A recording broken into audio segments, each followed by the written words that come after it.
There was a time when Mexico believed it could build an entire transportation industry on its own. Not just assemble parts, not just copy foreign designs. The goal was to create a company that could design, build, and sell trucks for a growing nation. For a while, that actually worked. The company at the center of that idea was called Dina. Its trucks and buses ran on roads across Mexico and into Latin America. Its factories employed thousands of workers. And at its peak, Dina wasn't just another vehicle brand. It was a symbol of what Mexico thought its industrial future could look like. But by the early 2000s, most of that was gone. Factories closed. Workers lost their jobs. The company went bankrupt. Most people figured the story was over. It wasn't. The story starts in 1951. Mexico was changing fast. New roads were being built. Cities were growing. Trade was picking up. But most of the trucks on Mexican roads were foreign. The engines came from abroad. The technology came from abroad. Even the parts came from abroad. For government leaders at the time, that was a problem they wanted to fix. If Mexico was going to build a real industrial base, it needed to make things at home. So in 1951, with government backing and technical help from Italy's Fiat, a new company was created. Its official name was Diesel Nacional. Most people would eventually just call it Dina. The location chosen was Ciudad Sahagún in the state of Hidalgo. It wasn't an obvious pick. The area wasn't known for industry. But there was land, there was room to grow, and there was a plan. Construction started. Factories went up. Workers were hired. And one of Mexico's most ambitious projects began taking shape. The early vehicles weren't flashy. They weren't built to impress. What mattered was that they were being made in Mexico. Through the 1950s, Dina kept growing. Dealerships appeared in major cities. Production went up. The company moved beyond trucks and into buses. By the early 1960s, Dina was becoming a real player in transportation. Trucks like the D500 and D600 became familiar sights on Mexican highways. For drivers and business owners, Dina was becoming a trusted name. The company also started building relationships with manufacturers from other countries. Agreements were signed with Renault and International Harvester. That gave Dina access to more technology and a wider range of products. By the mid-1960s, Dina's lineup included cargo trucks, tractor-trailers, city buses, intercity coaches, pickup trucks, and licensed engines. It was no longer just experimenting. It had become an important part of Mexico's economy. Then came one of the strangest chapters in the company's history. In 1968, Dina started building sports cars. Through a deal with Renault, it produced the Alpine A110 in Mexico. The car was called the Dinalpin.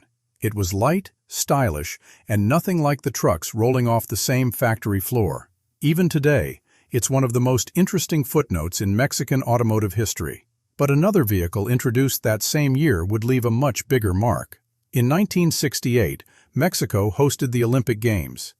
The event brought international attention to the country and created new transportation demands. Dina responded with a bus that would eventually become one of its most recognized products. It was called the Olympico. For many Mexicans, the Olympico was more than a bus. It was part of daily life. Passengers rode it to work. Students rode it to school. Families used it to get across cities and between towns. Over time, the Olympico became a real piece of Mexican transportation history, and its success pointed to something bigger happening inside the company. Dina was entering what many people would later remember as its best years. By the early 1970s, Dina was producing around 25,000 vehicles a year. Its products were being sold across Mexico and exported to other parts of Latin America. Thousands of workers were employed at one of the country's most important industrial facilities. From the outside, it looked like a success story. But behind that success, problems were quietly building. Because Dina was state-owned and operated in a market protected from foreign competition, the pressure to improve was low. Customers had few alternatives.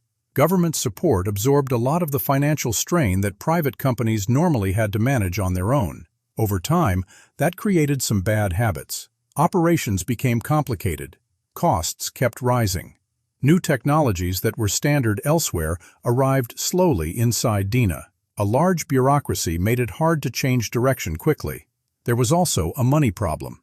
Many of Dina's biggest customers were government agencies or public operators. They didn't always pay on time. Sometimes payments were delayed for months. To keep things running, Dina borrowed more and more. Year after year, debt piled up.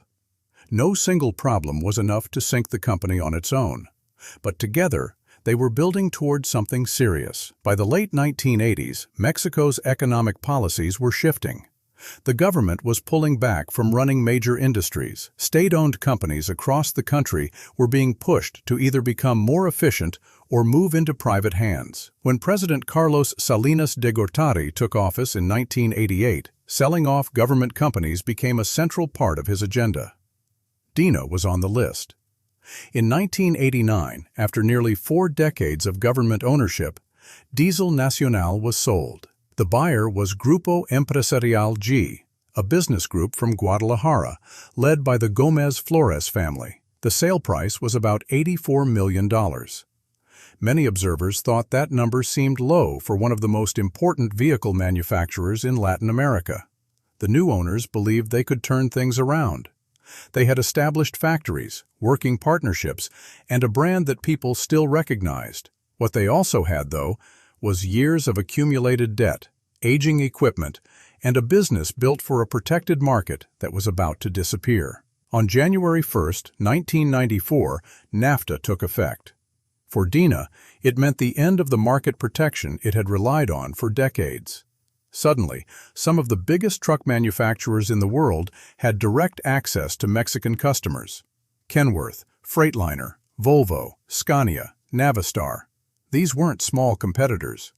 They had larger research budgets than Dina's entire annual operation. They had newer technology. They had global supply chains. And they had strong financing programs that made it easy for buyers to say yes. Dina could build trucks. What it couldn't always match was the full package those global companies were offering. As competition grew, customers had more choices than ever. And many of those choices came with better technology, better fuel economy, and better financing. Dina wasn't standing still, but keeping up required investment, and investment required money the company was always short on. Facing heavy pressure, Dina found one lifeline that helped for a while: a partnership with Western Star, a Canadian truck manufacturer. Under the deal, Western Star vehicles would be assembled at Dina's factory in Mexico. That kept the production lines running and gave the company a steady source of work. For several years, it worked. The factory stayed busy. Employees kept their jobs. Management hoped it would buy enough time to make broader improvements. But there was a problem. Dina had become dependent on a deal it didn't control. If Western Star walked away, the consequences would be serious. Then Western Star ended the relationship. Production dropped. Revenue fell. The financial pressure that had been building for years became nearly impossible to manage. The factory that had once represented Mexico's industrial ambitions began to go quiet.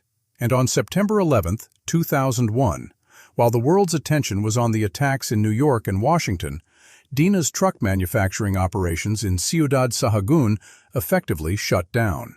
In Mexico, the news barely registered. One of the country's biggest industrial stories was buried under one of history's biggest news days. In 2002, Dina officially filed for bankruptcy. Hundreds of workers lost their jobs. Families made hard decisions. Local businesses that depended on factory workers saw fewer customers. The effects spread far beyond the factory gates. For longtime employees, the loss was personal. They remembered the full production lines, the Olympico buses, the trucks carrying the Dina name across Latin America. It all felt very far away. Most people assumed the story was finished, but quietly, a small group was focused on what remained. The name still meant something. The facilities were still there. The workers still had their knowledge and experience. Over the next several years, efforts were made behind the scenes to restructure what was left. Excess property was sold. Legal issues were resolved. Plans were drawn up. Then, in May 2008, Dina officially returned. About $100 million was invested into the relaunch. That was more than the entire company had sold for back in 1989. The new operation was smaller and more focused. The goal wasn't to recreate the giant industrial complex of the past. It was to build something that could actually survive in a competitive market. New bus models rolled out of the factory. Jobs came back to Ciudad Sahagun. Not as many as before, but it was a start. Dina's story raises a question that people still debate today. When a company goes bankrupt, restructures, shrinks, and comes back with a completely different operation, is it really the same company, or just an old name on a new business? Former workers who remember the peak years see a very different company than the one operating today. Others point out that it's still in the same city, still building vehicles, still providing jobs. That the name survived at all is remarkable. Both sides have a point. What's clear is that Dina's history covers nearly every stage a manufacturer can go through: ambition, growth, success, comfort, competition, decline, bankruptcy, and a return that almost no one expected. Mexico built something real with Dina. It trained engineers. It built factories. It made products that moved people and goods across an entire region for decades. And more than 70 years after it started, buses carrying the Dina name are still rolling out of Ciudad Sahagun. The story that began in 1951 is still going.